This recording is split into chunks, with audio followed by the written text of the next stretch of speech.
12th board 2024 का solution do as directed देखिए। पहला सेंटेंस है the T is so hot that I can't drink it. चाय इतनी गर्म है कि मैं इसे पी नहीं सकता। टू और टू से इस सेंटेंस को बदलना है।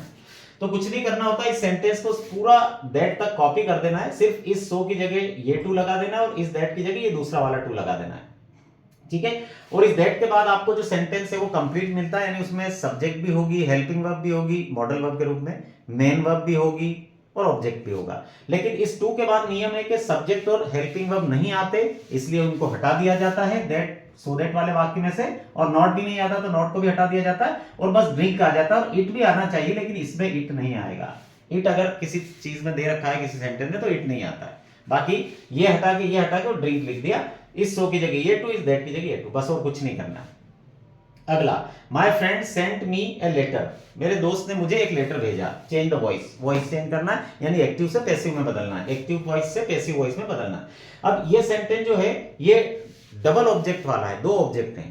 तो अगर दो ऑब्जेक्ट वाला कोई सेंटेंस होता है तो दो पैसिव बनते हैं, दोनों ऑब्जेक्ट से पैसिव बन सकते हैं। कैसे? देखिए, सबसे पहले ए लेटर को ऑब्जेक्ट मानकर आगे ले आते हैं।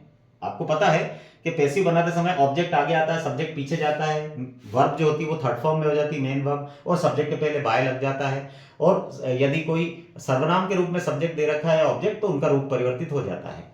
यहां देखिए, ए लेटर आगे आ गया ऑब्जेक्ट। इसमें ये पास्ट इंडेफिनिट टेंस का सेंटेंस था, इसलिए हेल्पिंग वर्ब वाज लगेगी इसमें। और जो सेकंड ये वर्ब सेकंड फॉर्म में थी, इसको थर्ड फॉर्म में कर दिया, क्योंकि सेकंड फॉर्म थर्ड फॉर्म एक जैसा होता है सेंड का, सेंड, सेंट, सेंट। तो वही का वही लिख दिया, यानी थर्ड फॉर्म कर दिया।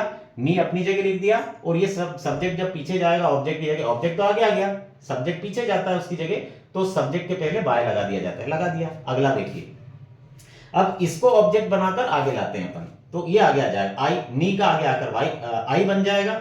आई के साथ फिर हेल्पिंग वर्ब वाज लगेगी, सेंट थर्ड फॉर्म में हो जाएगी मेन वर्ब, और ए लेटर अपनी जगह छूट जाएगा, ये आगे आ गया है तो सेंट के बाद ये ले बच गया, और इसके बाद बाय और माय फ्रेंड फिर से पीछे आ जाएगा, ठीक है। अब इनकी पूरी डिटेल समझना हो वॉइस की, एक्टिव से पैसिव में कैसे बदलते हैं, तो इसके लिए आप अलग अलग टेंस के मैंने वॉइस वाले वीडियो बना रखे हैं, आप उसमें समझ लीजिएगा। यहां सिर्फ शॉर्टकट सिखा रहा हूं।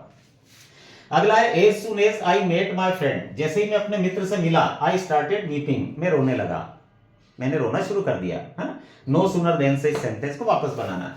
तो जहां पर एज सून एज लिखा होता है, सबसे पहले उसकी जगह नो सूनर लगा देते हैं उसको हटाकर, और ये सेंटेंस जिस टेंस में दे रखा होता है उसकी हेल्पिंग वर्ब लगाते हैं। ये है पास्ट इंडेफिनिट या पास्ट सिंपल टेंस, तो उसकी हेल्पिंग वर्ब डिड लग जाएगी।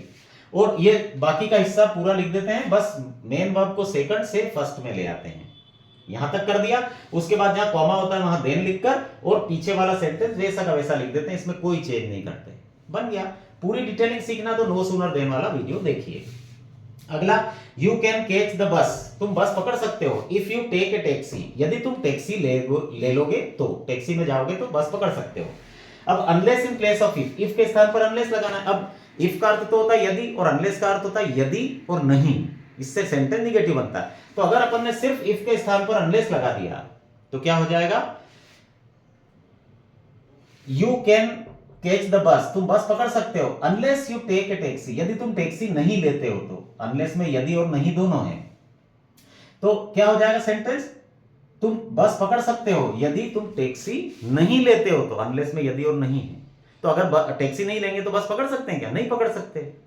तो इसका मतलब क्या हुआ, आगे वाले सेंटेंस को भी निगेटिव बनाना पड़ेगा, यानी ये सेंटेंस जो है इसमें भी कैन के बाद नॉट लगाना पड़ेगा, तो सही आंसर बनेगा। देखो अब हो गया, you can not catch the bus, तुम बस नहीं पकड़ सकते हो। Unless you take a taxi, यदि तुम टैक्सी नहीं लेते हो तो, अनलेस में यदि और नहीं दोनों है, ठीक है। अब इनकी इफ अनलेस की पूरी डिटेलिंग सीखनी है तो इफ अनलेस वाला भी वीडियो मैंने बना रखा है, उसमें आप पूरा डिटेल सीख सकते हैं और शॉर्ट ट्रिक्स भी हैं उसमें कि आसानी से कैसे याद रख सकते हैं।